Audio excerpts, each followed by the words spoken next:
I've got some leftover salmon and some leftover rice. Both are about to go bad, so let's turn it into a gluten-free sushi bake. In order to reheat this leftover rice, I'm going to put in a tablespoon of water, and then I'm also going to cover it with a wet paper towel, and then I'm just going to stick it in the microwave for 2 increments of 30 seconds. Now I'm going to work on the seafood topping. I'm going to put in these 2 pieces of cooked salmon, and I'm just going to mash them up with my fork, get it shredded. And then next, I'm going to go in with some gluten-free surimi imitation crab. You do want to make sure that it is gluten-free because it's not all gluten-free. Going into that with a half a block of cream cheese. I didn't want to wait for it to soften naturally, so I did stick it in the air fryer. That's why it was steaming a little bit. Mix that all in, and then I'm going in with 2 tablespoons of vegan mayo.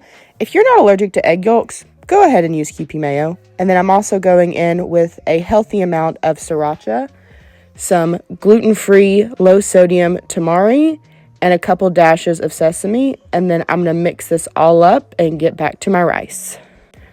We've got our rice out of the microwave. I ended up heating it up for a minute in there, and I'm going in with some mirin rice seasoning, and I'm just mixing it all together before laying it out in an oven-safe dish. You're also, once you get in there, you're going to want to use any sort of paddle or spatula to flatten it out to make a nice base for the seafood topping.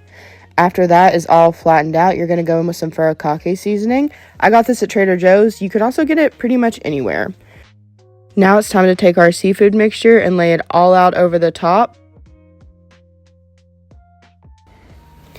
And we're just going to flatten this out so it evenly covers over the rice. For some extra razzle-dazzle on top, I'm going over it with vegan mayo and more of the sriracha. I'm also going on with some toasted sesame seeds because they make everything better. We're going to pop it into a 350-degree oven for about 15 minutes just to make sure it's fully heated all the way through. And then it's done. That's it. That's how easy it is to make a gluten-free, egg-free sushi bake.